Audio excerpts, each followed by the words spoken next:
All right. Welcome for those watching and that might be watching later. This is my first live stream, so I'm going to ask that you take it a little easy on me.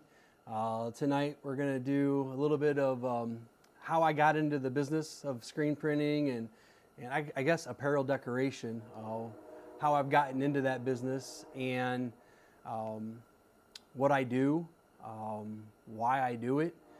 And then we'll go to the press, and I have an order of 60 sweatshirts that I need to make tonight. So I'll let you guys watch me make those and ask any questions. So first, my name's Jim, and I am the owner, operator of Steadfast Style. We are I say we, it's me. It's a small business, ran out of my garage at home, and basically, I do a lot of orders for a school that I work at part-time. So I work at this school, and somehow they found out that I do shirts, and they've kept me quite busy over the past couple of years. So a little bit about how I got started. In 2020, I ran a soccer club, and we all know the disasters of COVID during that time and supply chains and all that. I had a club soccer team with about 11 teams, and we were struggling to get our uniforms. We were being told, we had a season coming up, and we were being told that uniforms were 3 to 4 months to get shipped to us, and that was, being decals applied and all that. So what I ended up doing because of that, I got a wise idea of ordering a Stahl's heat press, the Hottronics autoclam. And I'm like, well, I'm just going to make these shirts and these shorts myself. I'm going to make my own club gear using transfers and vinyl and all of that. So that's what I did. I bought a autoclam Hottronics heat press, 16 by 20, and made my own uniforms. After a while of doing that, I was like, wait a minute, I can make other things. So ended up purchasing a Graphtec vinyl cutter. That way I could start getting into the vinyl business. Just doing decals. Sold a lot of shirts on Etsy, weeding vinyl. I'm talking about hundreds. I'd spend hours just weeding vinyl that was cut on my Graphtec cutter. And it got tedious. It got to be a lot more work than I anticipated. So I started getting into the transfer business using Stahl's transfers and Transfer Express, ordering a lot of transfers for the bigger orders. I would still do a lot of one-offs with vinyl, but most of my business came from Transfer Express using like goof-proof Plastisol transfers. That turned into buying a hat press so I can start getting hats made. I was doing hats and beanies just with that Hottronics hat press. So that was my next purchase. The purchase after that was an X-Tool laser, which leads into the heat press, or the screen printing. But I bought an X-Tool laser and did a lot of leather patches, make a lot of things with leather patches and keychains and all of that. So I messed around with that for a while. And then X-Tool came out with a screen printing kit. And for those that are aware of the X-Tool lasers, I'm sure you've seen the screen printing kits where you'd put the screen inside the laser, you'd burn your image into that screen, and then it came with a little press. You could do one shirt at a time. But that is what really got me into screen printing. I bought that kit. I think all in all it was like $500 into it, and I made quite a bit of shirts off that kit. I actually enjoyed it, and that experience led me to wanting to do more with screen printing. So I went into screenprinting.com, and got a Riley Hopkins press, got an exposure unit, and went all in. So it's something that I am still learning. I'm not a professional by any means. I've spent a lot of hours on YouTube watching other people, getting inspiration, learning from mistakes, gathering that. So that is why I created this YouTube channel. It is my hope that maybe I can help inspire someone looking to get into the business, but it's also my hope for you guys to help me out along the way. Like I said, I'm no expert, I'm no professional. I'm still going to watch YouTube videos, learning tricks of the trade, and I'm hoping that this will be a video for you guys, that you guys can do that as well, and that you won't be afraid to jump on and ask me questions, or have some constructive criticism, maybe some tips and pointers. So I'm here more of as a student than I am as, I guess, an instructor. So what we're going to do tonight is we're going to jump on the heat press. I've got everything set up. I will post later videos on how I register my screens, how I set my off contact, and all of those things. Again, just winging it here. This is my first one, so we're going to go with it. One thing that you'll notice tonight, and we can touch on this later, is when I cure my ink, I actually use a heat press, and multiple reasons. One, I haven't bought a conveyor feeder yet, or a conveyor dryer, but two, I really like the feeling of the print after being pressed. That's one of the things that I know from seeing what other people are doing, and I'm not talking about professional print shops, but seeing what other people do, the prints that they're making. Sorry, I got a mic there. Rookie mistake. The prints that people are making are kind of tough. And I know a lot of that has to do with what you're printing on, your printing media.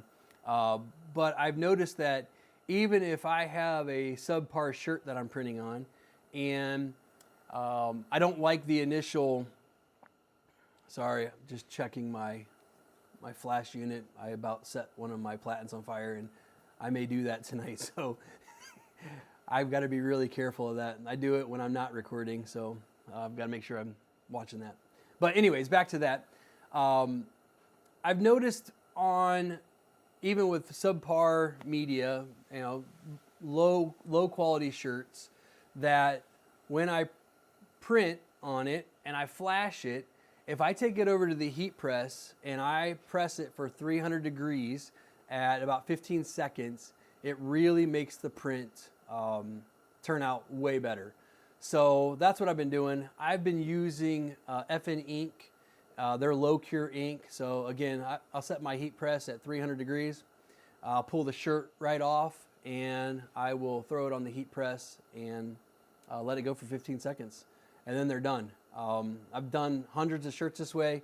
As I'm walking around the school that I work at, I see kids wearing these shirts that I've done months ago and years ago. So I know that there's no issue with the longevity or the washes, because some of those shirts are shirts that the seniors wear every week. So yeah, like I said, as I'm going through this, if you have any questions, shoot me a message, say hi, let me know where you're from. But I'm looking forward to this YouTube journey and getting started. So I'm going to head over to the heat press and double check everything. I haven't ran a test print yet, so I'm going to do that first. I know the screen's clear, but I want to run a test print before I get into this. So, all right, I'm going to head over, send you over to that camera.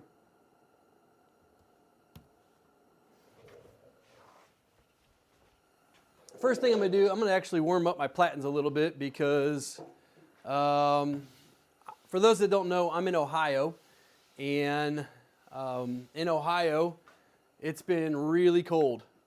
I'm talking like in the teens. But today, we had ourselves a little heat wave. We actually got up into the 50s. So I'm gonna turn this light on so we can actually see a little bit better. I didn't want that in the webcam. So yeah, it was in the 50s today. Right now, I got a heater on low in the shop. Actually, just turned it off. We're sitting at 65 degrees right now in the shop. Right now I have my ink sitting under my heat press, just to heaten it up and makes it a little bit more, the viscosity a little bit better. So, all right, rotate my platen. Gotta be careful with that.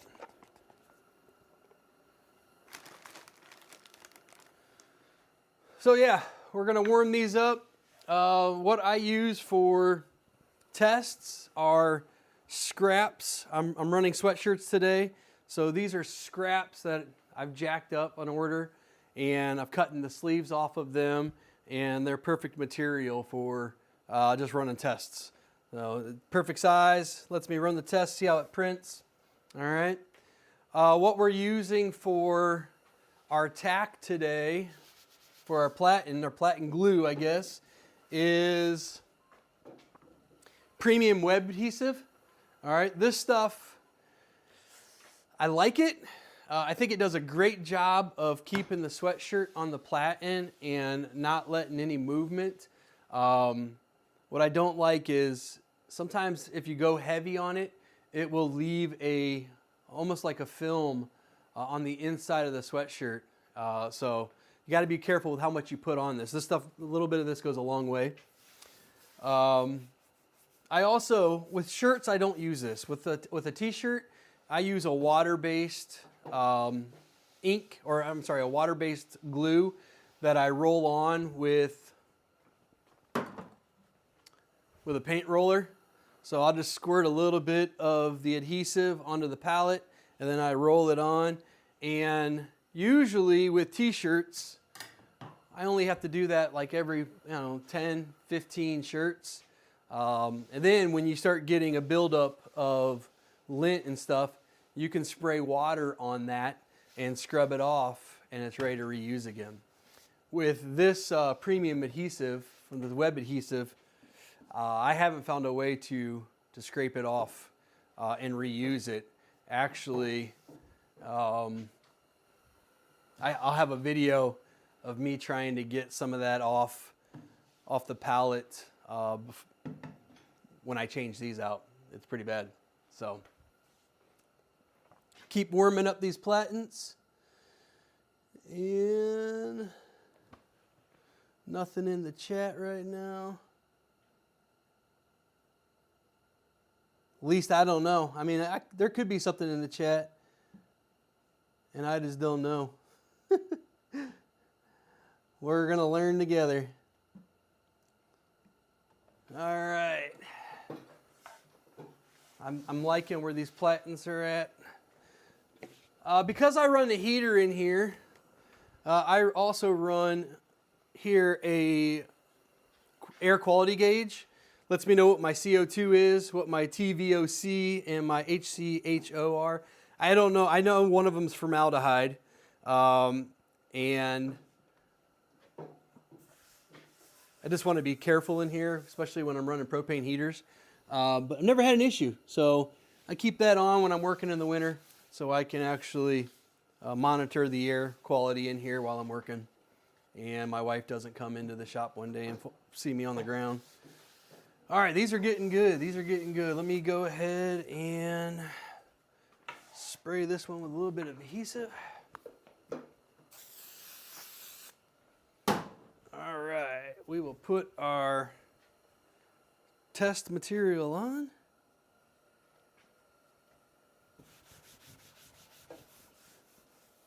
See that? I don't like that. It's a little bit, I didn't get all the corners or all the edges.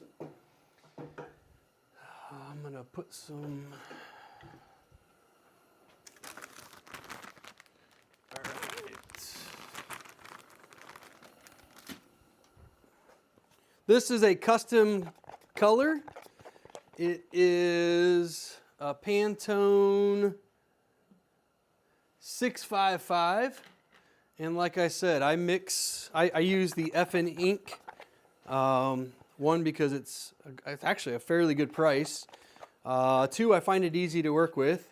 They have a pretty cool website that kind of gives you it gives you the codes. You put in your Pantone color, and it will tell you exactly how to mix it. I'm loving the viscosity on this right now. One of the things that I struggle with, and you guys could help me out, maybe, is I never know how much ink to make. I made 500 grams, and I don't know if it's going to be enough. I got a front print, a pretty large, a 10.5 by 5 front print, and then I have a small 4-inch back print. I don't know how much to make. So, is there a formula or something out there for that? All right, we're going to go ahead and flood the screen. I already taped up my registration marks. I'm usually a pusher, but I've been prone to pull the squeegee on sweatshirts. I just find that it gives me more control. I would really like to do this in one pass, and I think it's going to work with one pass. I might do a pass, a pull, a flood, and another pull. What I don't want to do on this today is a print flash print. I think it's gonna be nice. I should be able to get away with just one print, a print flood print, not a print flash print.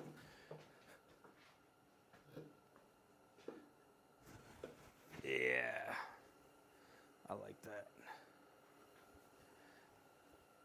School of Classics. We're gonna throw this on the press.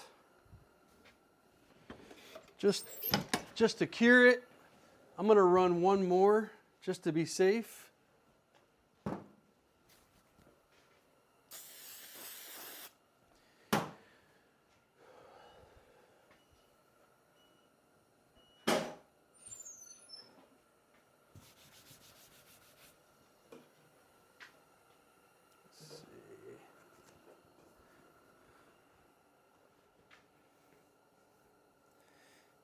Yes, I think one's gonna work for us. Let's double check it though. All right, I need more ink. I don't think I made enough ink. All right, pull, flood one more time, pull. Yes, sir. We'll flash it. I like to flash it because it helps when I put the heat press down. It doesn't smash or smush. It's actually, it's good to go. It's ready to get put on.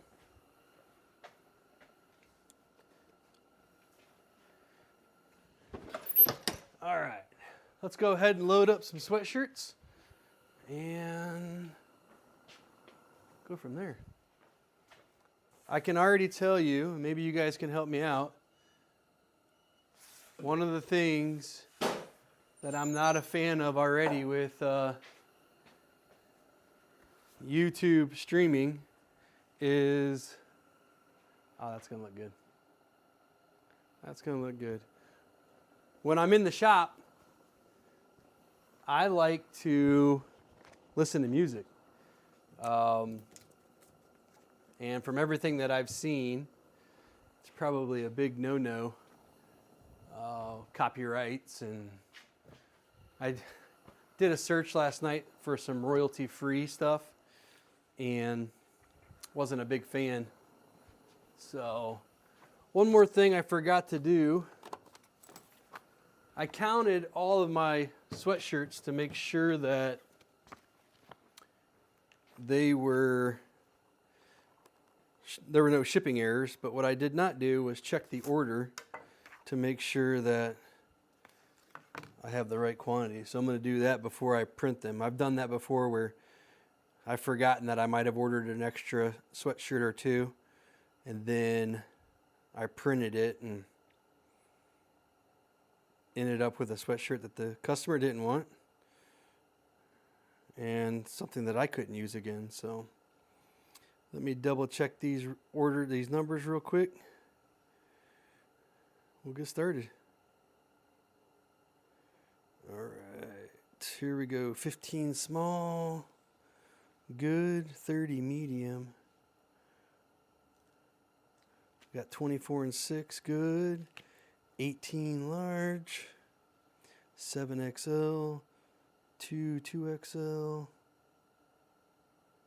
and 1 4XL. All right, so everything over on this cart can be printed. Our numbers are good. I don't know why I got the calculator out.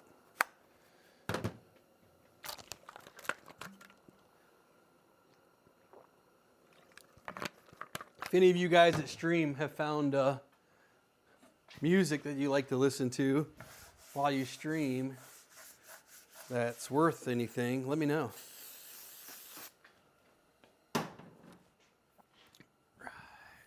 So what I do is I go through, I load the platen up, all the platens up.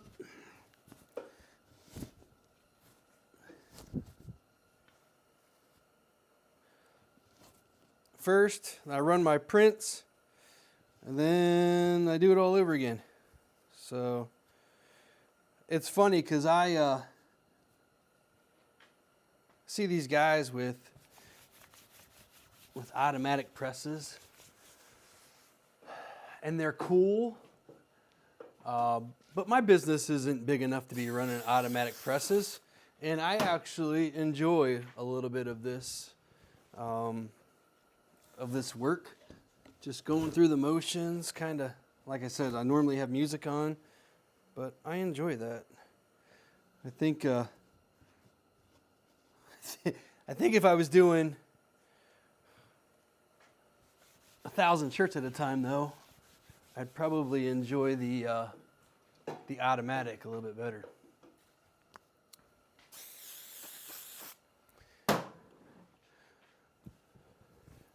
Okay, get this last one loaded up. We'll probably put a little bit more ink on the on the screen, and we'll get our first run in. Like I said, these are fronts and backs, so I'll do all the fronts first, and then I'll hit the backs.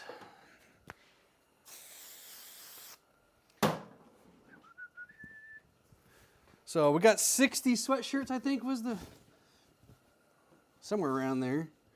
So I can do 4 at a time. So you do the math. We got 4 complete rotations, or 10 complete rotations gives me 40. And then 5, so I got to do this 15 times, if my math's right.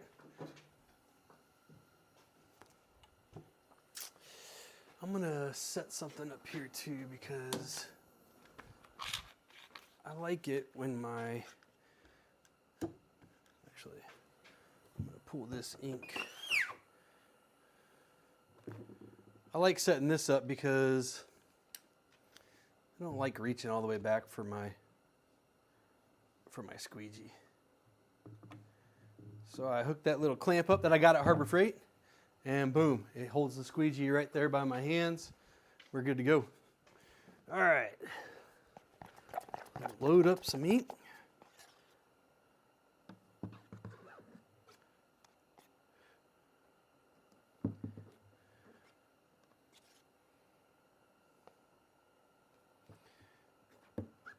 I have a couple different camera views we'll try messing around with too.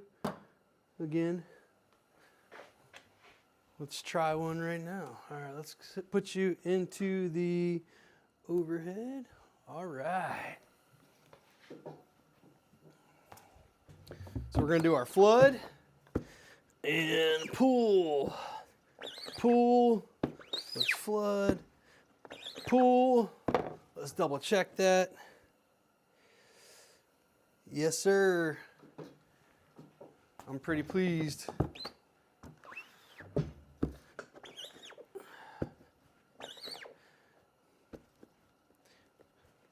So when I rock the squeegee, that's kind of like doing a flood pool, and I think it's going to be just fine. I like this color. This is Pantone 655. Not quite a navy, not quite a royal.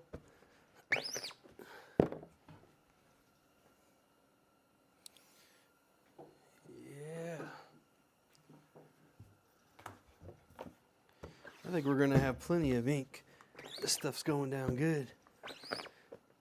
Again, how do you determine how much ink you're going to use? All right, so then we'll pull this off. I'll throw it right under here like so. It's already kind of, oh man, pressure too high. Let me get this out before I burn it.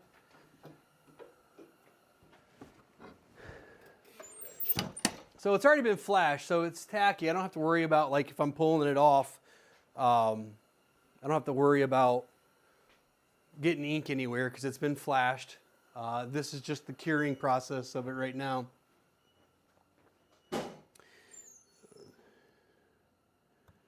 Take you over the press here.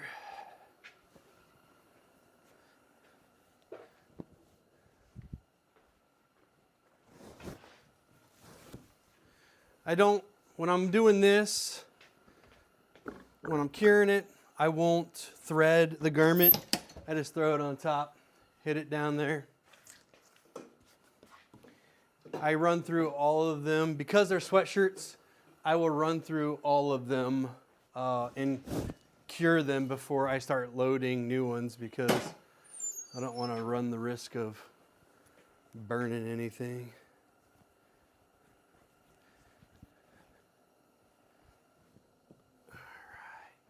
I like those. Next up.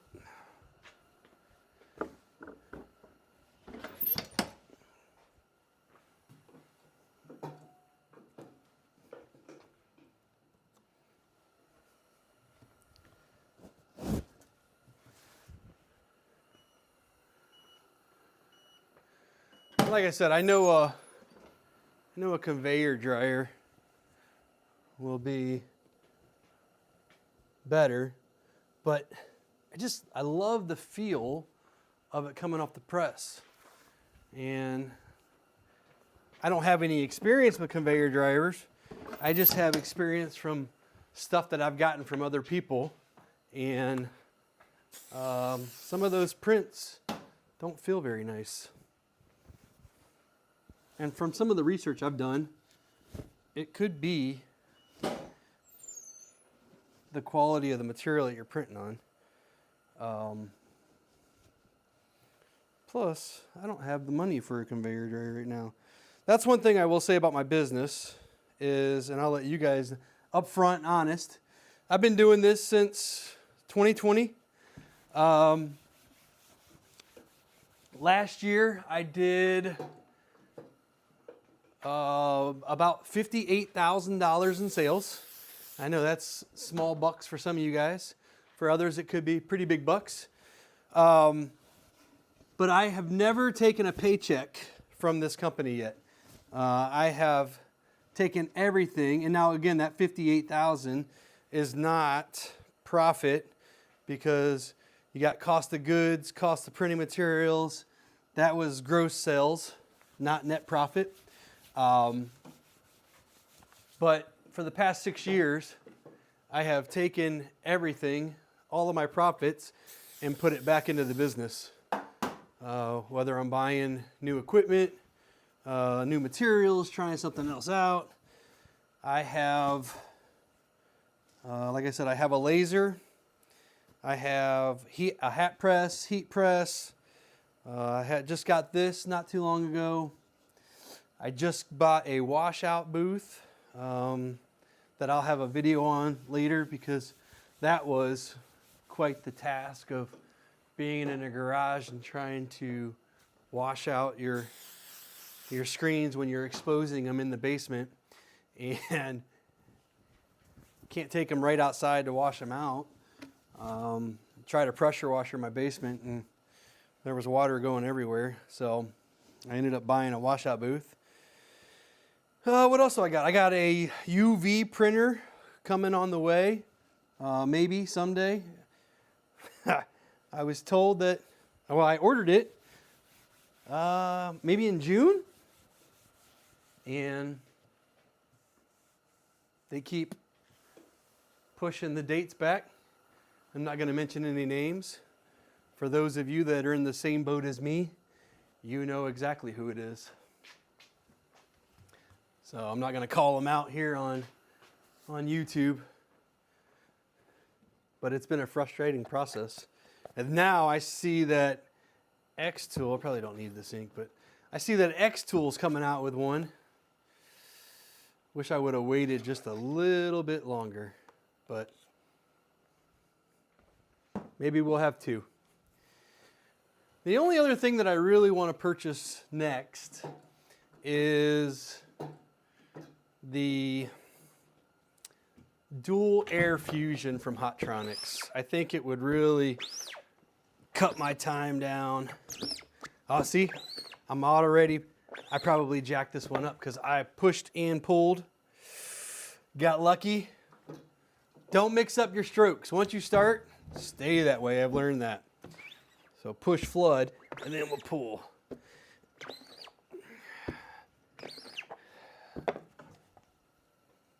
Yeah.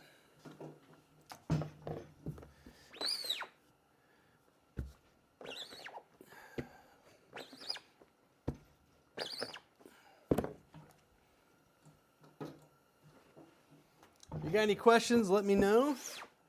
If not, I'm just going to keep working. I got to get these done. I have quite a few orders coming down the pipe.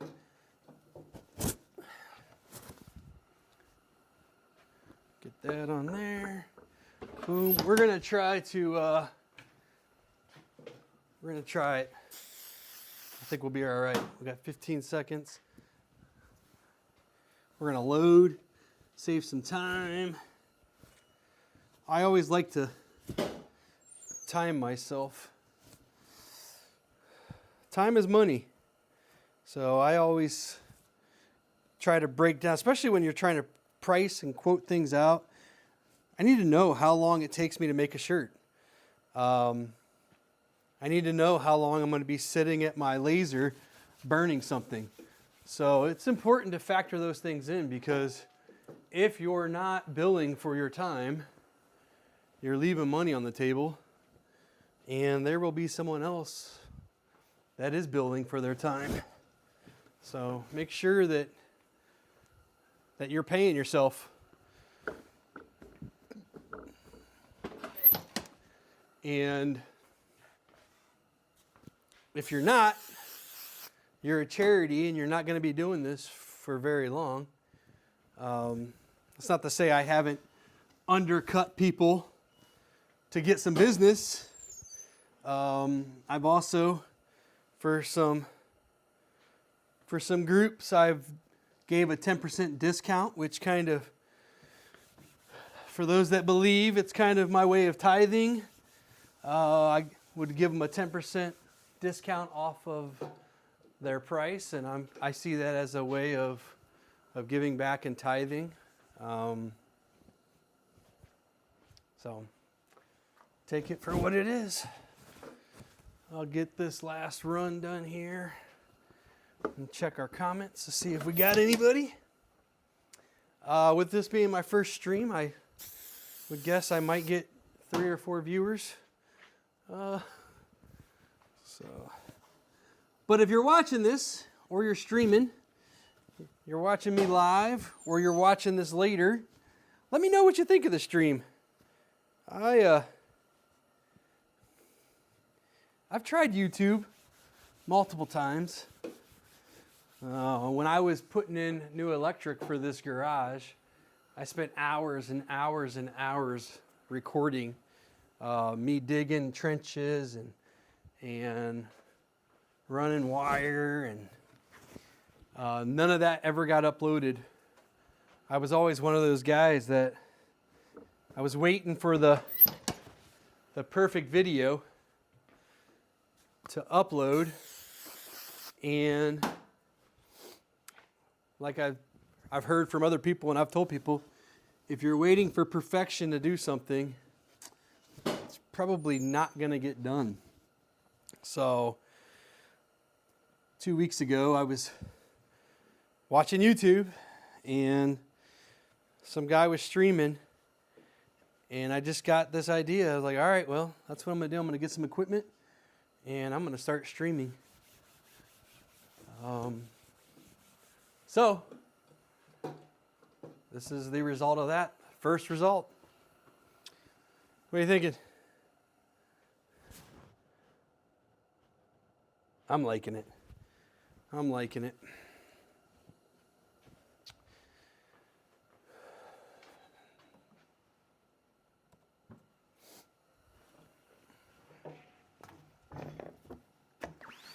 One colors are really easy. You don't have to register screens. Let's do one more. All you gotta do is pretty much make sure that the screen is straight. It's in the proper location for the shirt, and you're good. I'll be honest, this press is a 4-station 6-color. I have not done 6 colors yet. The most I've done is a 3-color press. The quality turned out great, but for me, starting out, registering those screens, that was quite a challenge. So eventually, I'd like to get into some CMYK prints. I'd like to get into some process printing. But I got some work to do. I gotta learn. Anybody on the chat? I don't know. I don't know if we have nobody. I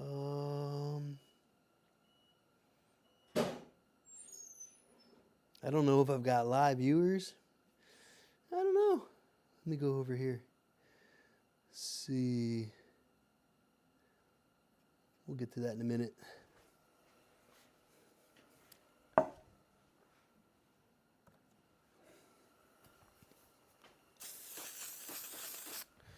This web stuff makes a mess.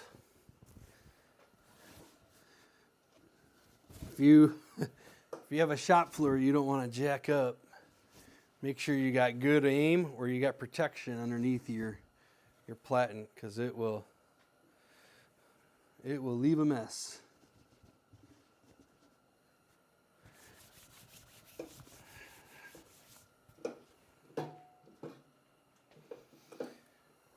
If you're watching this and you're new to screen printing, hit me up in the comments. Let me know how long you've been screen printing. Like I said, I've only been screen printing for about a year, and half of that year was on a 1-color, 1 shirt press, and that's what got me into getting this machine. And I love this machine. This is a Riley Hopkins. I think it's 280. It's the 2 series. 6-color, 4 stations.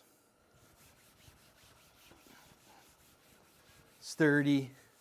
I bought a cool cart.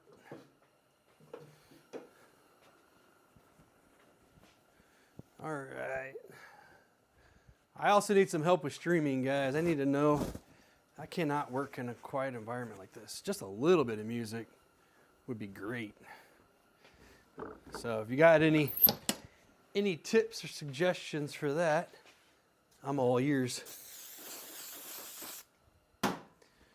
Literally. All right, corny dad joke.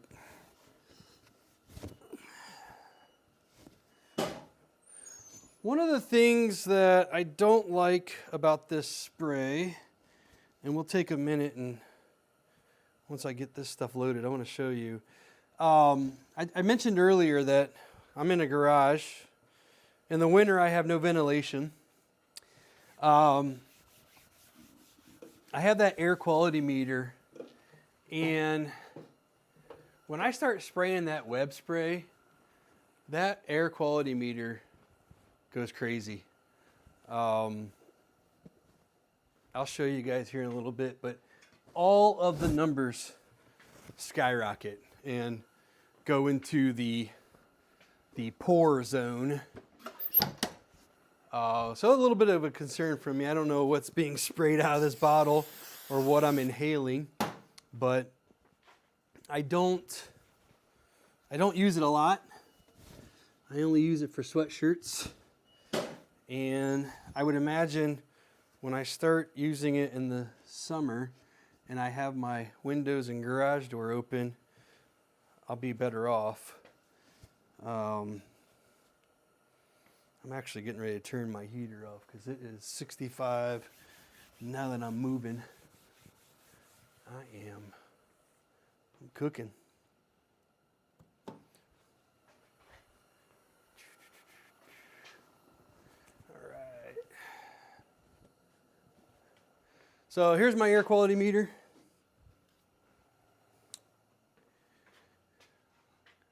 My CO2 is now at 3,800. You see it dropping a little bit. I'm getting a little from fresh air. This number always pegs out when I start spraying that stuff. It doesn't go any higher. I think that's the max. So, and I don't know if that's the formaldehyde or what that is. You can let me know or I'll research it later, but that number always pegs out. That number climbs. Typically when I'm in the shop with just the heaters running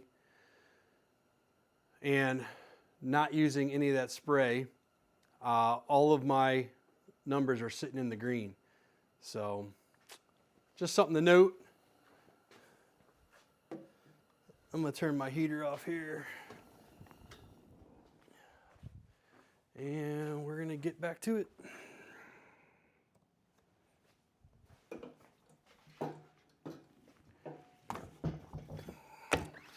Flood, pool, pool. Another tip that I got from someone else with off contact and sweatshirts is I started setting my, and you guys can, again, let me know if I'm wrong, but I started setting my off contact the same for sweatshirts and for hoodies and for shirts and all that. And then what I do now is I will raise the screen up back here on the stop, right underneath. You can't see it right now, but actually you might be able to. No, you can't see it. But where the screen stops, the arm down there, I tape a quarter to it. That helps me give a little bit more off contact while printing sweatshirts. And what that does is it helps me with the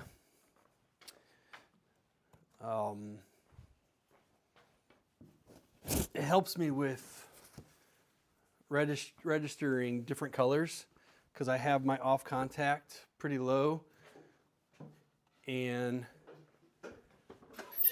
then as I start to print the shirts, I can bump it up a little bit. I don't know if you can see it from here, but right here where the screen comes down, that is, I tape a quarter under there, so it actually stops the screen a little bit higher than what I set it for. Could be wrong, could be right. Saw someone else do that, and I was like, I'm gonna try it, and it's worked out for me. So, screen printing is an art that everyone, what's that saying? There's a million ways to skin a cat or something like that. I think screen printing is the same way. Everybody's doing something different. If it works for you, great. If it doesn't work for you, try out what someone else is doing and see if that works for you.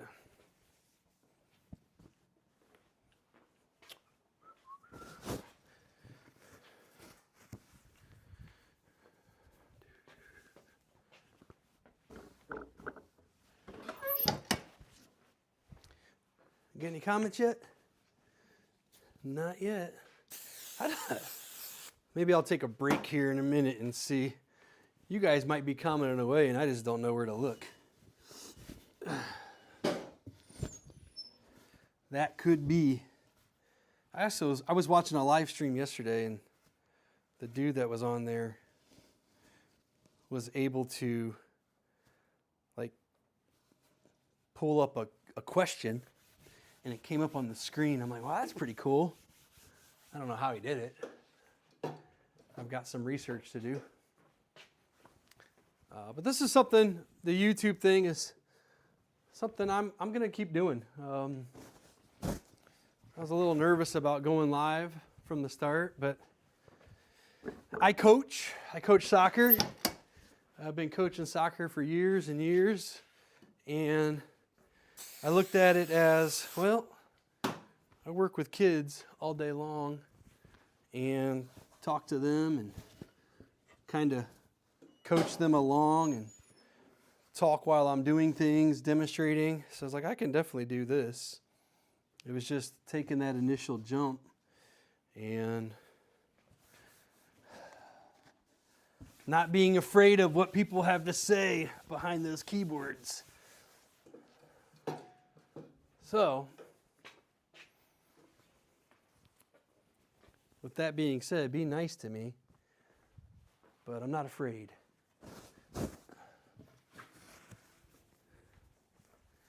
All right, I'm going to get this shirt loaded up. We're going to see if I'm missing something for my comments.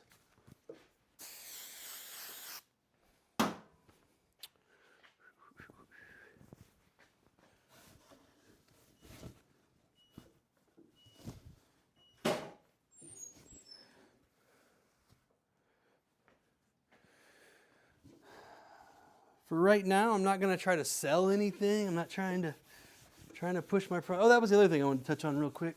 We'll do another round of shirts while I talk about that. When I started Steadfast Style, I originally started it to be a brand, like an apparel company. I wanted to design my own shirts and come out with a clothing line and do all of that.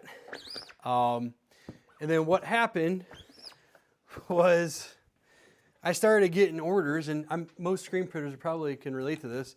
I started getting orders and customers and rush, and I never had time to devote to creating my own product line.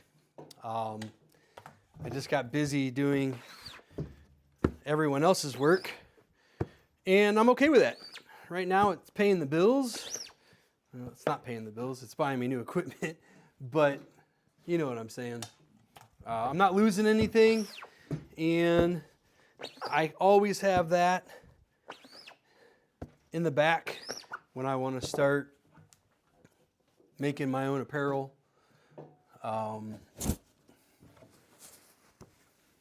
Which I have something in the pipeline. I got a website up. It's just, again, orders have been busy, so I got a website up for a new apparel line. Started some products, but I just haven't had the time to market, start making inventory.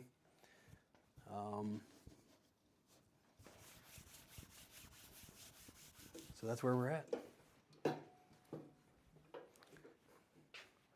I would say too, if you are a screen printer, especially a small screen printer or apparel company or whatnot, and you haven't gotten involved in maybe a school that your kid goes to, a church that you belong to, you need to start talking to those people and letting them know, hey, I make shirts, I do this, I do that. 90% of my business comes from the school that I work at, that my kids go to, and churches that I've been members of or have attended, or people I've known from church that, hey, we're having a women's retreat. We want to get some shirts. Schools and churches are always making shirts for something. This is an order for a school right now.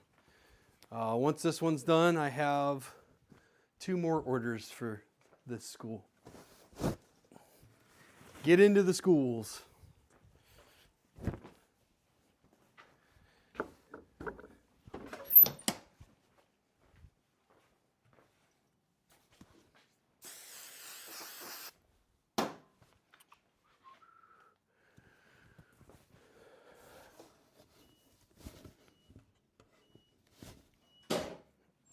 All right, we'll get these last ones pressed, and then I need to get on here and see if I'm missing comments somewhere.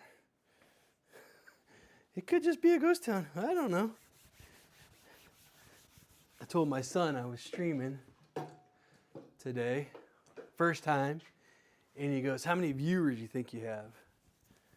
And I was like, "Well, I don't know, maybe 1, 2, maybe 3 if you count my 2 sons that are probably jumping on, make fun of me while I'm doing this." But I recently watched a video on YouTube that said, don't share your YouTube with all of your friends who aren't interested in what you're doing because it will mess up your algorithm. And I'm like, It's an interesting concept. If I've got a buddy of mine that was in the Marines with me that has no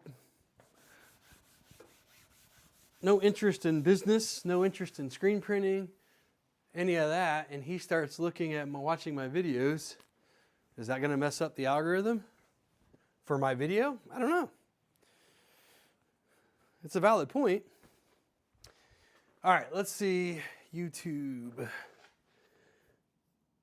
Open YouTube Studio. Open. Yeah, I'm guessing. Guessing no chats. No chats. That's all right. Don't be afraid to comment later on. As you're watching this video, if you're like me, laying in bed at midnight, seeing what people are doing on YouTube.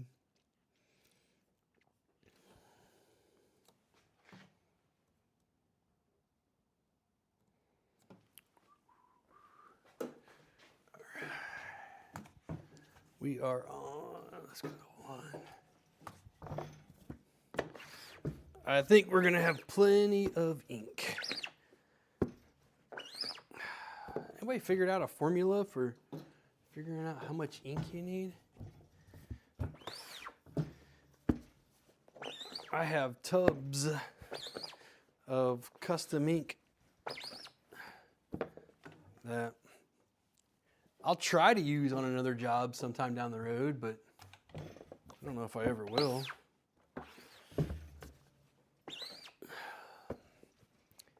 I don't charge an extra for color matching or Pantone colors.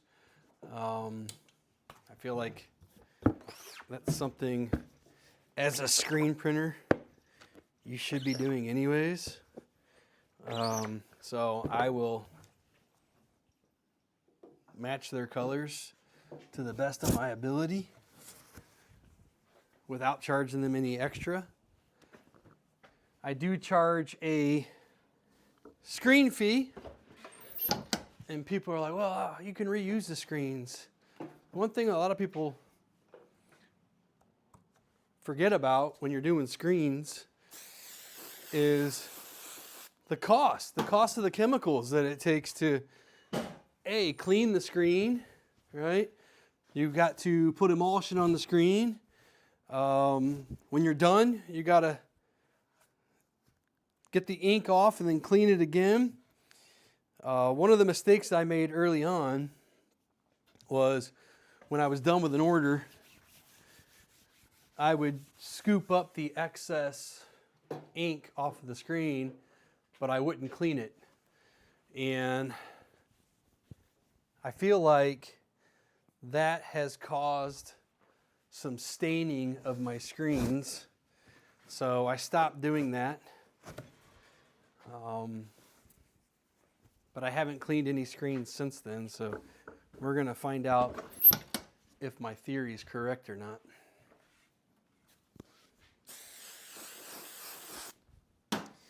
So we've been live for a little over an hour now. I'm probably not gonna let you guys run through all of these with me.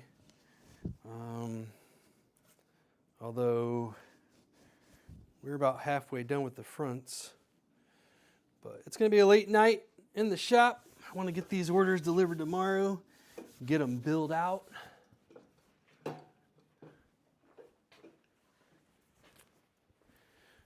And once I get online off, I can turn my music on and get to work.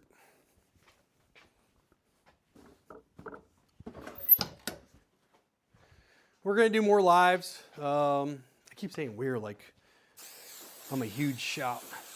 I'm going to do more lives. I've got an order coming in with leather keychains that I just dyed the leather. I'll be putting those into the laser and cutting the leather and engraving it, and then actually gluing it and putting rings on them so you can, it's a nice keychain. So I may go live with that. I've got a baseball team. I've got to make all their practice shirts. I may go live with that. But my goal is, with this new adventure, to go live once a week and start building a community. I know there's quite a few screen printers out there on YouTube. I don't know a lot that go live, so at least not that I've seen. So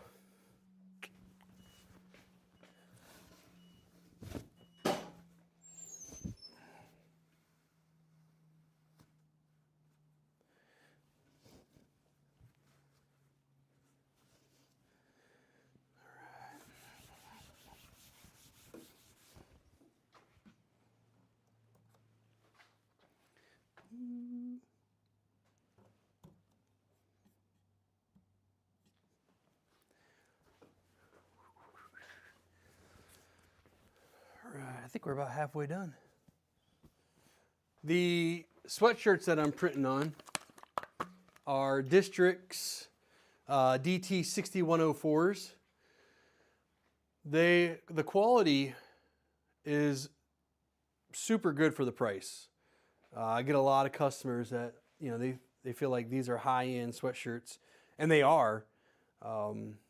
They've got a nice soft fleece fill on the inside of them. They print well. They are good quality sweatshirts, and they are super reasonably priced. So this is, when someone wants a higher end sweatshirt, these Districts are my go-to. That's the 6104 from District. I've been thoroughly impressed with them. Customers thoroughly enjoy them. So we keep using them.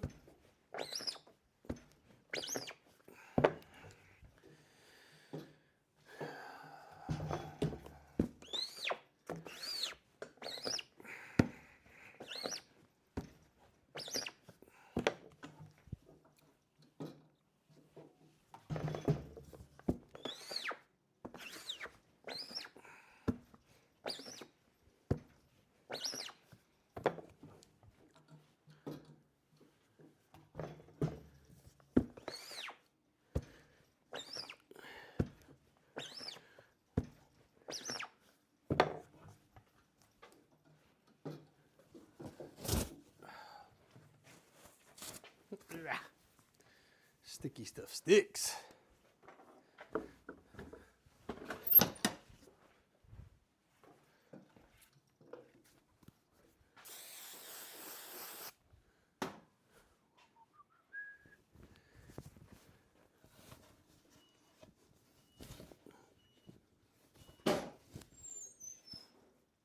How many of you guys do one-offs? I have, when I first got into this business, I was trying to do as many one-offs as possible. Just trying to get any type of business, but I guess when you have a vinyl cutter and a press, and you're using DTF, and one-offs aren't that bad. But when you got to start getting into design work and trying to fix a crappy logo that was sent to you, you could have an hour just in trying to redo their logo that was sent to you as a mess. I've been down that road. I don't take a lot of one-off orders anymore. I don't really have a set minimum. Like I've got an order, just got emailed yesterday. I think it's like 13 shirts. I'll do it.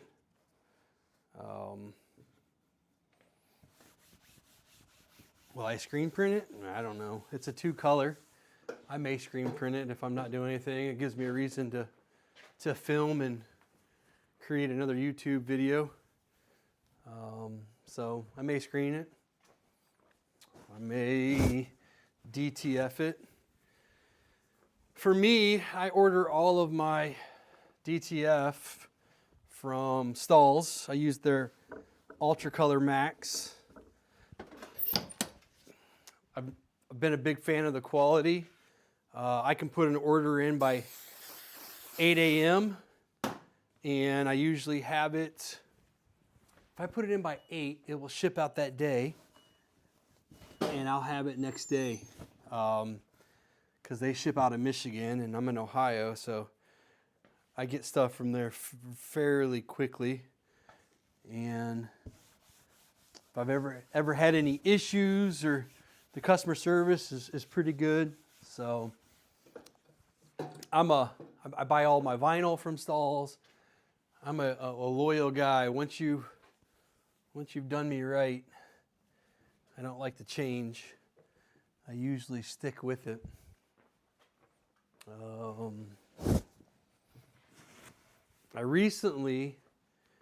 don't have an example here. I recently purchased some embroidered hat patches from Ninja Transfers, and the reason I went there was because I was having design issues with my normal company, and Ninja Transfers was able to make the embroidery exactly the way I wanted it. Quality was good. So I think in the future, if I ever need any embroidered patches, I'll be going with Ninja Transfers. I may reach out try their DTF and see how that goes, but I'm not in any hurry. I've been happy with the Stalls products. All right, still going here, still streaming. We got a comment that's been on there forever. All right, let's get back at it.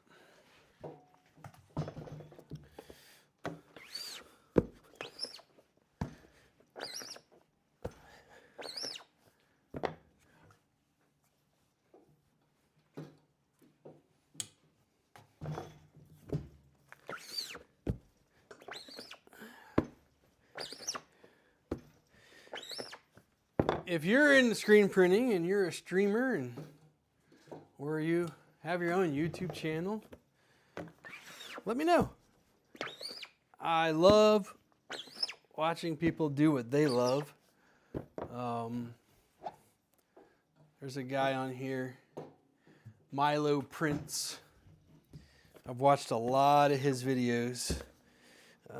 Truly a good guy from what I see on camera. Not afraid to admit his mistakes. Does a lot of videos that teach and explain. So I'm looking for more people like that out there. So let me know your YouTube channel. I'll look you up and give you a subscribe.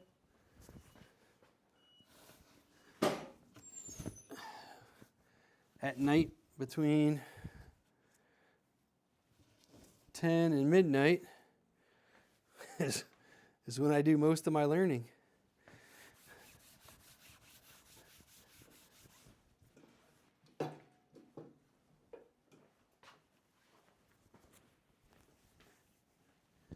These are coming along good. This is one of the satisfying things with screen printing is just the end product. Knowing that your hands made it, your product. That's one of the cool things about working at the school where I do a lot of business. Every day I walk down the halls and I'm like, I made that shirt. Yeah, I made that sweatshirt. Oh yeah. So it's kind of cool. As long as you're putting out good product. I wouldn't want to be walking down the halls and seeing a shirt with the logo falling off or something like that. Definitely wouldn't claim it. I did have a guy at school that I did some special patches for them, and it was a new product for me. And one of the kids on the team said that his patch was falling off, and I didn't get defensive, and I'm like, look, just give it back to me, and I will make it right. I've never gotten it back though, so. But that's in this business, you got to own your mistakes and make it right.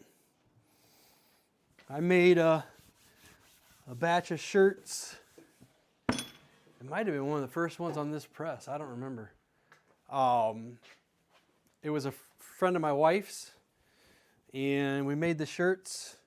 And I was out here doing more of those shirts, and my wife got a call from her and said, hey, we just washed a couple of these shirts, and is the design supposed to wash off? I'm like, no, not that I know of. So ended up being what I made a mistake. I didn't cure the ink. So I went through all of that. I didn't cure it hot enough, and they went to go wash the shirts, and the design came off. So I remade those 2 shirts for her, and I had her give me back all the other shirts before she passed them out, and I repressed them and made sure the ink was cured. So just fix your mistakes if you make them. It will go a long way.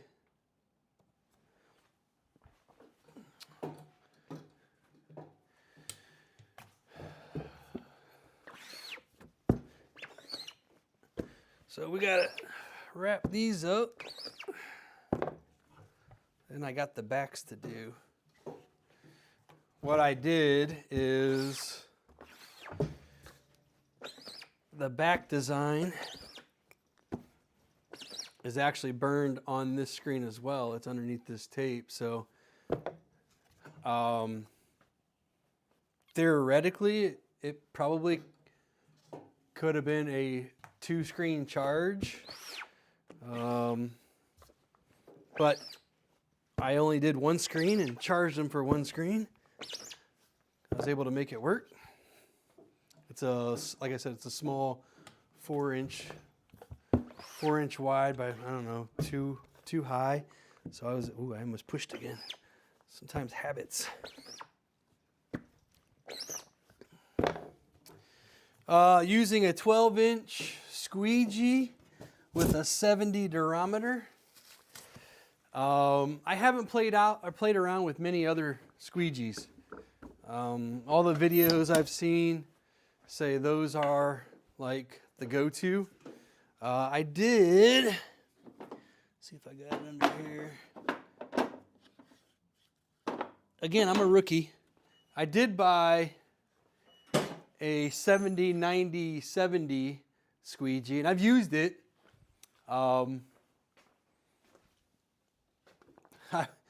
was showing you that squeegee, and you weren't even watching. Still got to figure out these cameras. Why is that doing that? There we go. So this was the 70, 90, 70 squeegee. Splined. I didn't notice much of a difference. But again, I'm not a pro. I'll get there someday.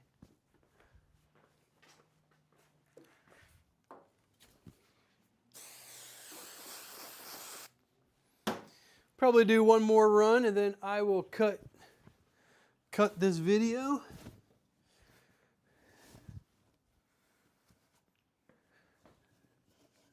Not a lot of watchers, not a lot of views, not a lot of comments, but it's my first. So I would like to invite you, if you're watching this video 6 months from now, jump on, say hi, let me know where you're from. Let me know if you have any questions. Let me know if you have a YouTube channel. Let's be a community that helps each other out. There is plenty of business out there for everybody, I'll promise you that. It is crazy how much business there are with shirts. So much to the point where I've had to turn some work away these days. Just because I've been busy with orders. And it kind of all comes in ebbs and flows. There will be a couple weeks where I don't have anything going on. And then, like last week, I've got boxes of orders that need to get done. Boxes. So enjoy it while you got it, and then also enjoy the break while it's there.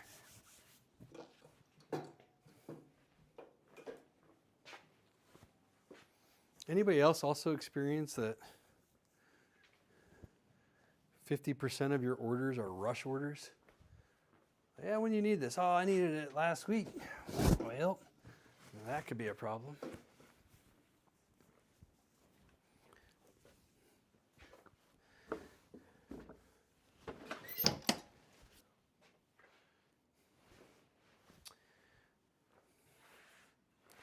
Well, we've been going an hour and 25.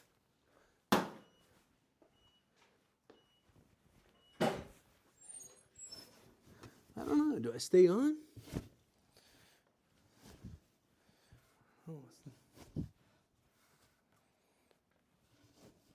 For those watching later, what do you think of the quality, the cameras? I got to learn, get better at switching cameras and scenes and all of that, but how'd I do for my first one? Again, like we talked about earlier, man, I like those. if you are waiting for perfection, it's probably not going to happen. Drink a lot of water too. All right.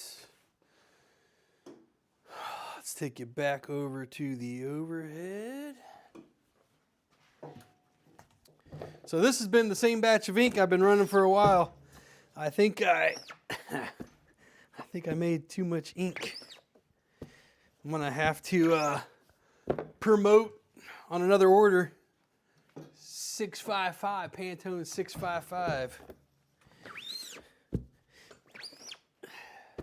It's quite the elegant blue. Nice mix between navy and royal.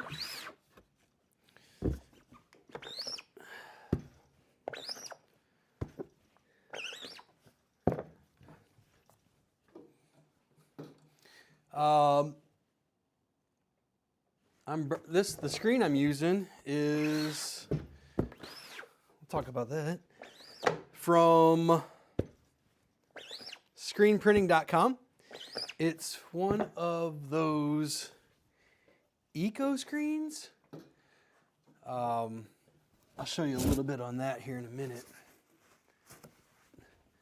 But basically, it's a screen that you can pop in new screens into the old frame.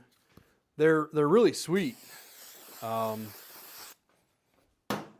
get these loaded up and then I'll show you what I'm talking about.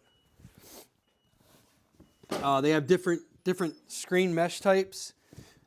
Today I'm printing on a 158. Yeah, 158, 64 micron. I wanted to go with something a little bit bigger because I was wanting good coverage from the start and not having to do a flash print. And it actually is working out well. But anyways, you can buy these frames, and I started out with a kit. I think it came with 5 frames and 2 different size meshes. And if your mesh pops or gets old or gets stained, you can pull that mesh out. You can put a new one on, and it comes super tight. You don't have to mess with anything.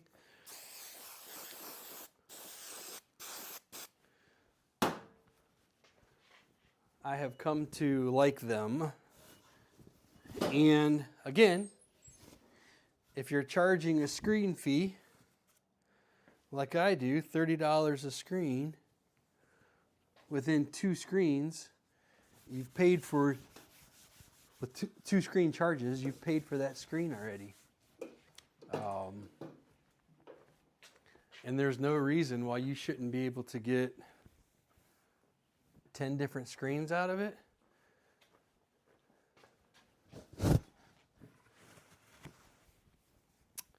I don't typically save screens. I'll save them for a couple weeks because, like I said, I'm doing a lot of school stuff, one-offs. Not one-offs, but it's like a design for 25, 26, the school year. So I won't save that screen. I'll save it for a couple weeks. That way, if I get any last minute orders, I can print it one more time. But I don't have a catalog of screens that I save because, one, I don't have the place to store them. And 2, I don't have the money to be buying a ton of screens right now.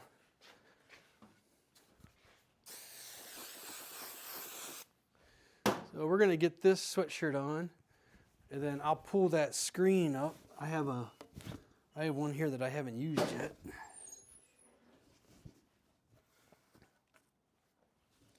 Show you what I'm talking about.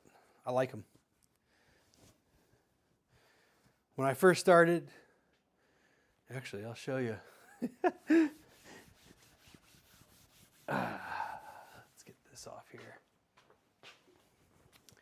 When I first started doing these, I was trying to be cheap, and as you can see here, I was making my own screens. I'd buy some wood, I'd cut them.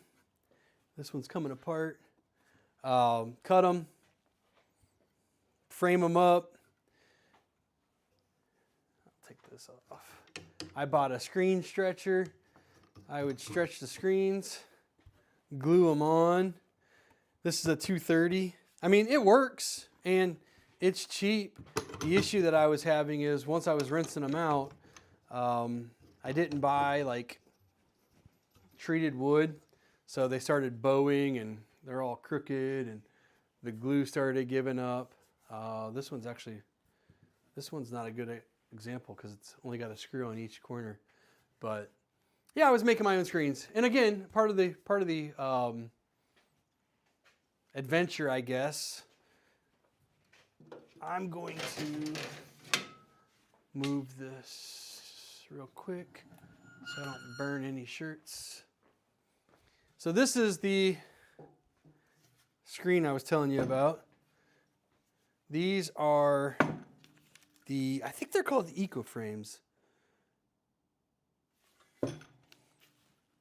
But you have these little strips, you put your screen over it, and then you get your tool. That in here are the lockdown mechanism. You pop this tool on, right? And you pull it. I think it goes this way. I don't have the strips in, so it's not gonna, you gotta have the strips in here. But you pop that on, it puts tension on, locks it into place, and you're good to go. I'll show you. This is what they look like underneath. Oh, I put tape on them. Let's see if you can. But yeah, it's just like a normal screen. You got to tape these up because your screen's exposed, and if you're clamping it into there, or you got to be really careful putting it into a rack because of the exposed screen, you could nick it and cause it to tear. So let me put my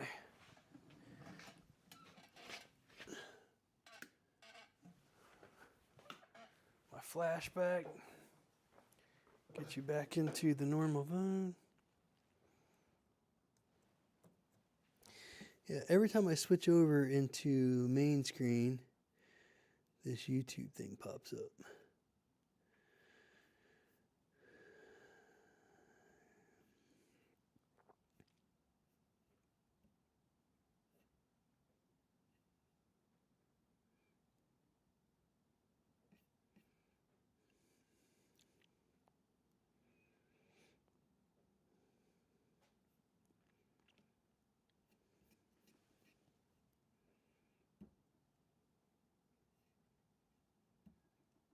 All right.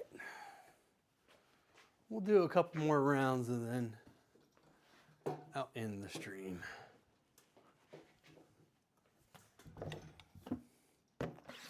Gotta say, first time streaming, the working here on the press and talking to you is much easier than the sitting in front of a camera and talking to you. But you got to be able to do both. I'll get a little bit more comfortable. Oh, I did a push. We're going to have to stick with it. Stick with it.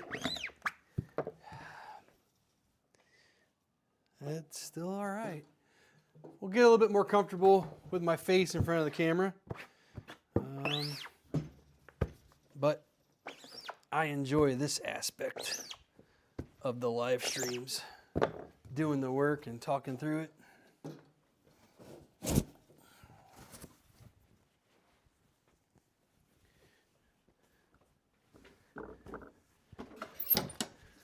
Someone needs to let me know how to play some music too.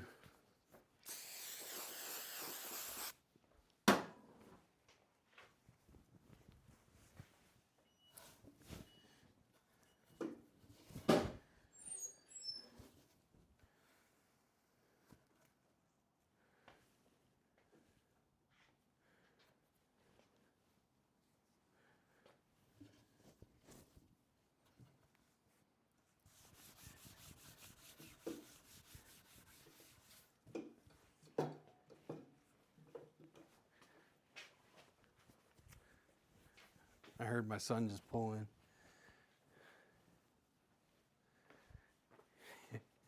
He was the one comment on here. I wonder if he's gonna come in here. He's probably watching me right now, stalking me, making fun of me. If you're out there, you can come in.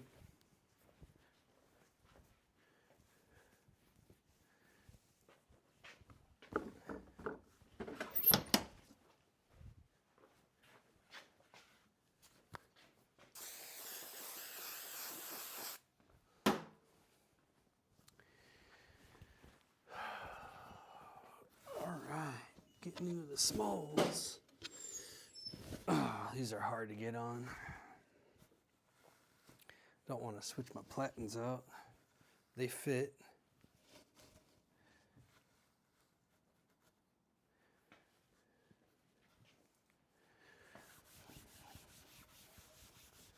I think it'd be cool too for the kids at the school that'll be wearing these shirts. Send them the link to this and let them watch their shirts get made. Who knows? Might inspire some more screen printing people.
So, when you're watching this on replay,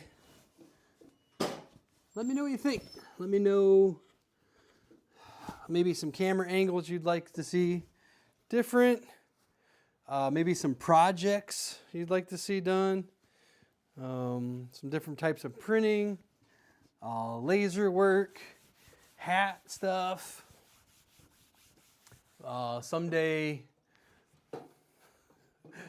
UV printing. The reason I bought the UV printer was because like I do a lot of leather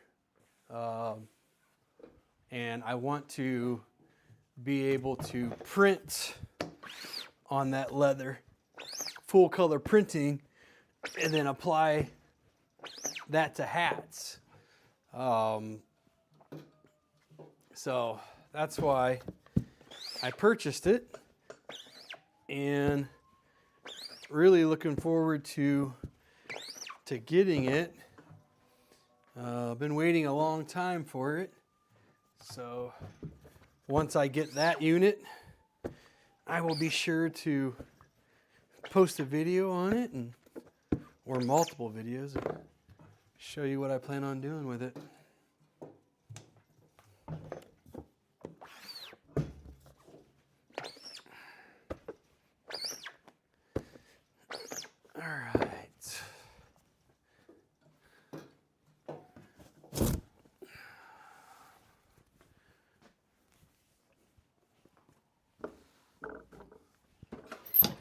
If you guys can hear those fire trucks, but Something's going on.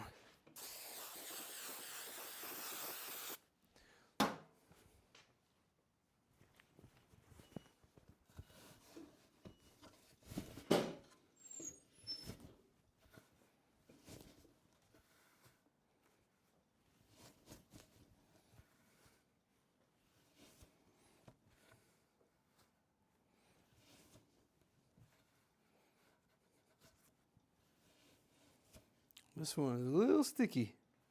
There we go.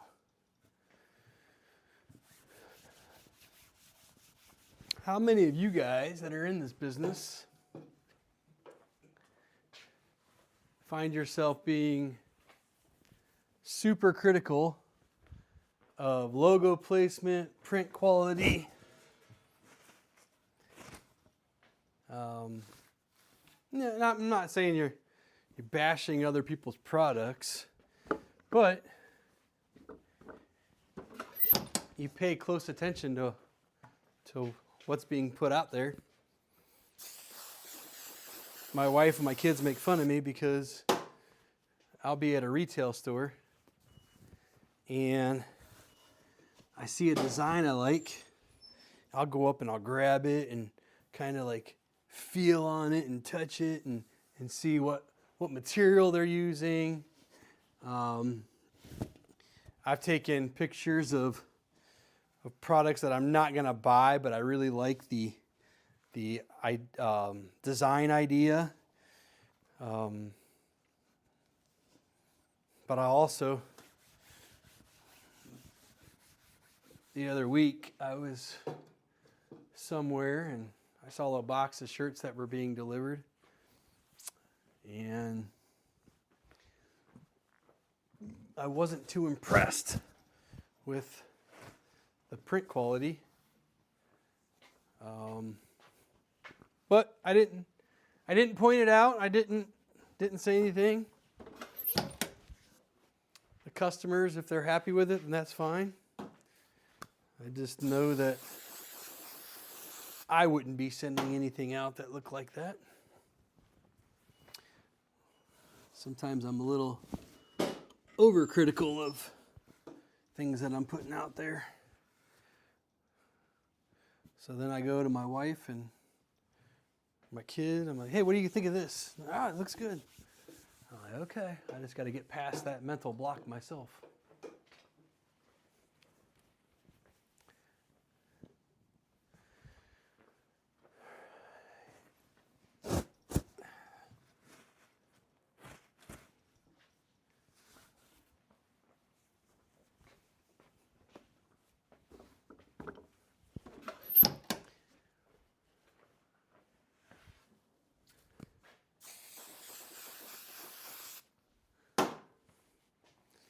Air quality level still not great.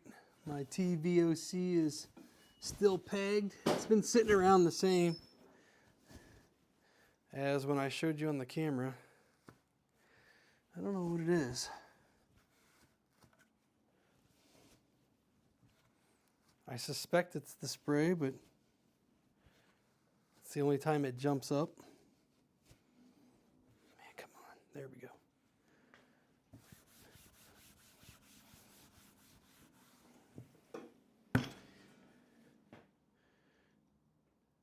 All right, let's go one more time through.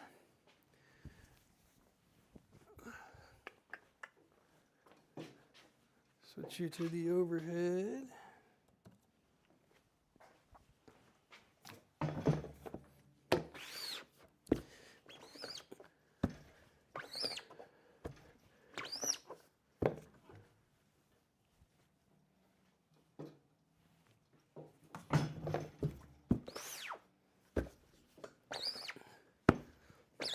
This batch of ink,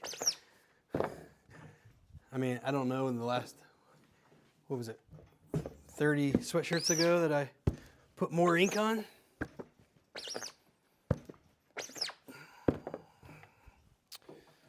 If anybody needs some 655 ink already pre-made, let me know.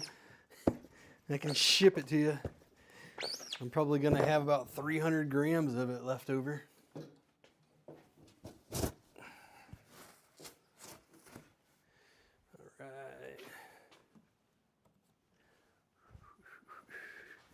Pop these onto the press.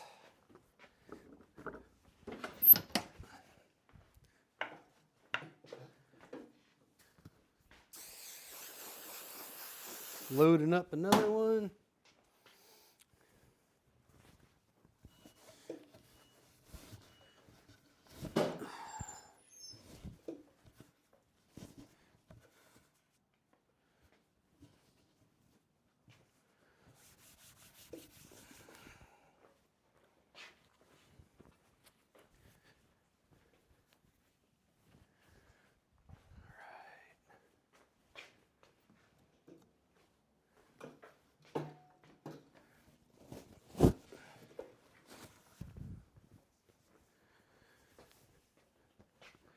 This will be my last batch.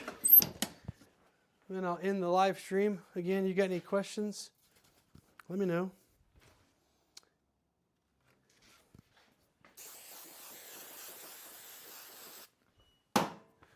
I will be staying on top of the comments.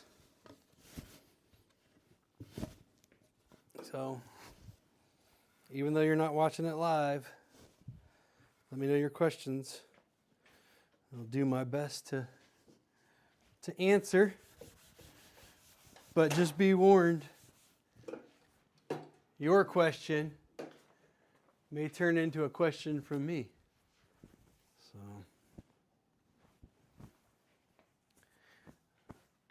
you may have a suggestion. I'm like, oh, I like that. Tell me more. Tell me more. Point me to your video. Help me help you. Help you help me.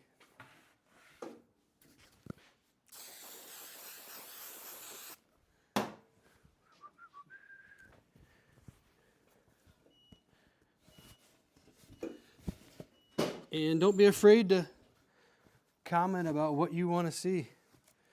I know that today was just a lot of t-shirt or a lot of sweatshirts.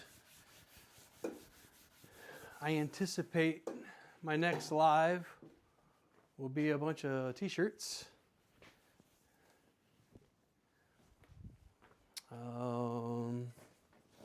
Maybe some hats. Maybe some keychains, leather keychains.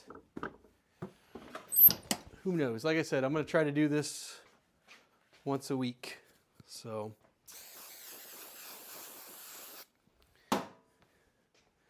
and the more I do it, the more comfortable I'll get with it. And hopefully, the better it will be. I feel like it didn't go too terribly wrong today, though.